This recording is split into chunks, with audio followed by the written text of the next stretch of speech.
I must explain a little thing here that happened. A little bit.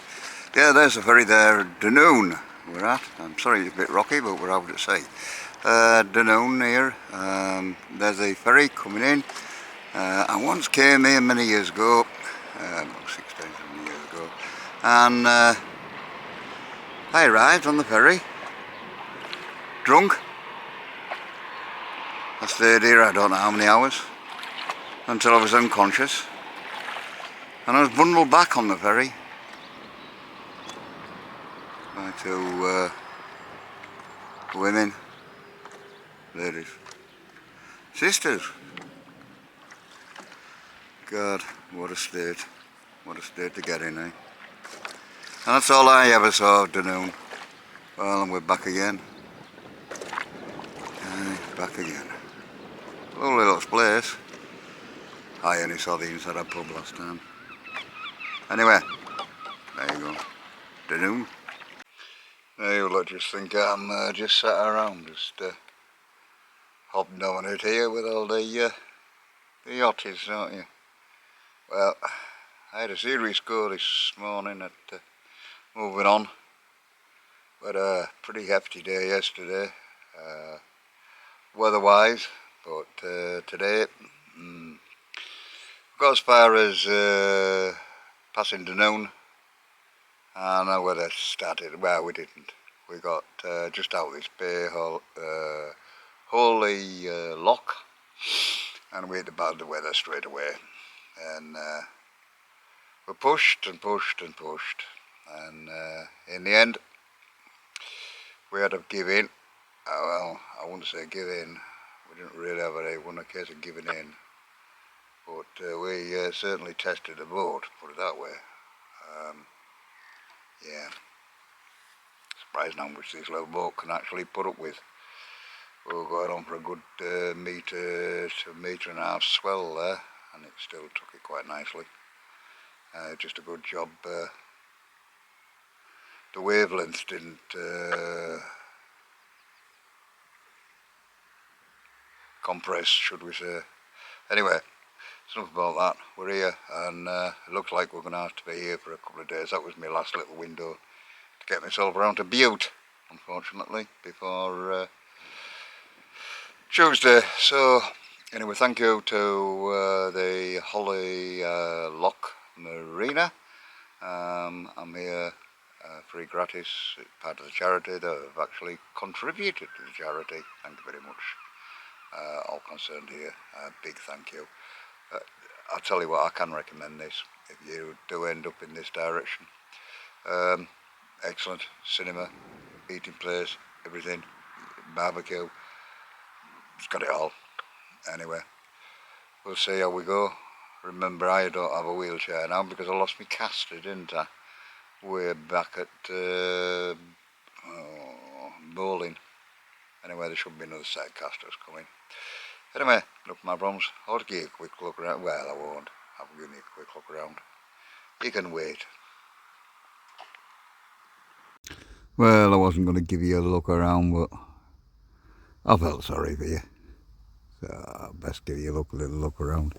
This is the marina where I'm at, the Holy Lock Marina, which I've already mentioned, and just to sort of pan around a little bit and give you kind of the view I have from my boat. There we are.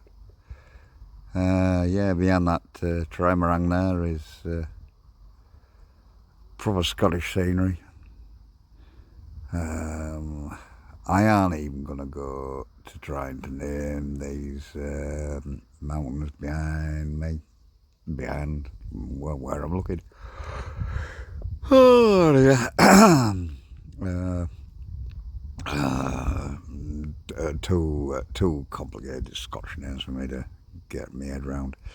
But just between them, behind the catamaran, is another little lock, a freshwater lock. I'm going to call it Eek, but it's not called that. The campsite, just up the... Oh, let me swing back round again. Let's get it right. Right, just up there then, there's a river leading up to, there's 2 campsites up there. There's a little beach and a little campsite, and then further up the river, top of the river, there's another campsite before you get to the loch. Very picturesque, not that I've been up there myself, but everybody tells me it is absolutely beautiful up there. So, yeah, this is the marina, and this is the kind of, this is what the view I've got at the moment. You see, me and the neighbours here, look. There's me and the neighbours, me and my little prospector canoe with adaptions. Okay, we'll leave it like that for now. Just thought I'd make this little video just to give some idea of the kind of hospitality of Dunoon and Sandbank and the marina and everybody else. You know, this is just a small percentage of the stuff that's been delivered down to the boat from local people, anything from newspapers to homemade soups, drinks, fruit, you name it, sandwiches, you know. This small boat, or even newspapers back there, they even supplied them with newspapers and bread and everything I need. Yeah, at the moment I'm better supplied with fruit and veg than what James Cook was on the Endeavour. So there you go. Now then, brethren, I'm talking to you from inside Das Boot. No, but I don't know, I use that kind of thing. Yeah, I'm inside the boat. I'm undercover at the moment. Not that it's raining, it's a clear night. I'm sorry about the pole in the middle here, but it is supporting the tarp. It's over the top of the boat. Just giving you a bit of an update and what's been going on. I'm still here at Holy Loch. Tomorrow I hope to move on. Forecast is for light winds. Can never guarantee these things, but hopefully we'll get a little bit further along our little journey. I hope so. Not that I want to move, because the people at Holy Loch have been absolutely off the scale of. It's been absolutely unbelievable. The generosity of people, honestly, it's alters your way of thinking about humanity, it really does. I'm very cynical at one time, but you've got to say, you know, people are lovely, and especially around here. Just bend over backwards for you, it's crazy. I've had everything, food, fruit, silly things like crisps and stuff like that, things that you really miss, you know, when you're on army rations all the time, or military rations. Yeah, what have I got to report? Lots. Let's try and start with it appears that me being so honest about alcoholism and my issues in my life has rung a bell quite heavily with you all, and I'm happy to see that the subscriptions and the viewings on the last video, the last one about alcoholism, went through the roof. That was good. It's getting the message. That's what I want, the message getting across. So I want you to subscribe. I want you to watch the videos. I want you to help SSAFA. I want you to, you know, take an interest in this thing and disabilities, different kind of disabilities. To report today, I had a man come see me this morning, and we talked about alcoholism, and he had his coins. Well, if anybody familiar with a certain organisation will be familiar about the coins. And he had coins right up to 45 years from his father. And he came and showed me the coins, because and how proud he was of his father for his giving up the alcohol and living a normal life, and all the people that it helped over them years of sobriety, should we say. Many people had come up to his son and said, you know, if it hadn't been for his father, then, you know, they would have been dead, or people they knew would have been dead, how much his father had helped him. And that was a great meeting I had this morning. I bet numerous people today expect military people, and it does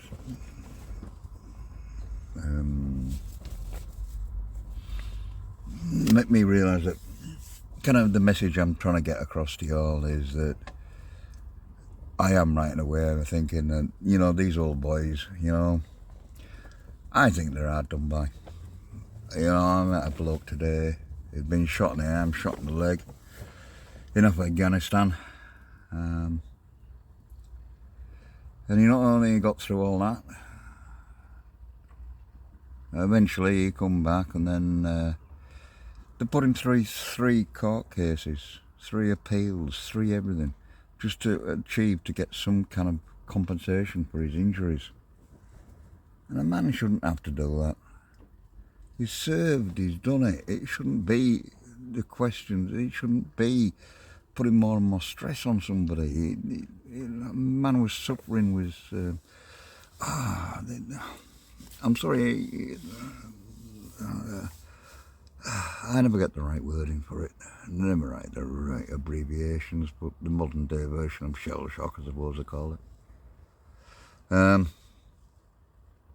And then not only has he got that, but then they put him through all the stress of going through court cases to get some kind of reasonable life for himself. And it's just, this shouldn't be happening. It's wrong. And there ain't anything I can say about it. You know, lads that are getting penalised because they've got an army pension, they're worse off than what if they'd never had it. There's people there that can't get mortgages, they can't, because they left the army at 30, they're too old. Yet the army's supposed to be a career for life, but they're only having half a career, half a life. That's, they've got to pick up some kind of lousy job just to keep going, or to start off at 30 years old, trying to get a mortgage, trying to get a house, trying to get this, trying to get that, trying to beg the bank for some money.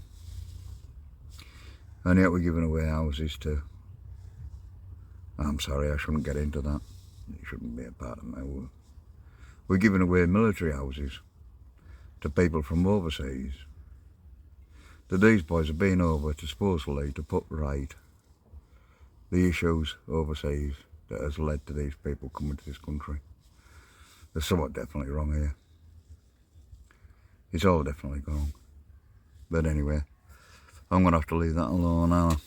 It's getting way too deep for my mind to try and fathom out why and what this is all about. But it does seem a bit strange that we can't give the military the houses they've lived in after they've been in them houses, because their families have been there most of their lives until they leave the service, and then we chuck them out and expect them to go and start again. Something wrong there. Definitely something wrong. Anyway, for tonight, I'm going to have to leave it at that, otherwise these videos get too ridiculously long. There's a lot of things I have to say, and a lot of feelings I've got, and I will share them with you as we go on. But hopefully, tomorrow we'll move on. Let's end on a good note. Keep the faith. We'll get there. Good luck, brethren. Catch you tomorrow.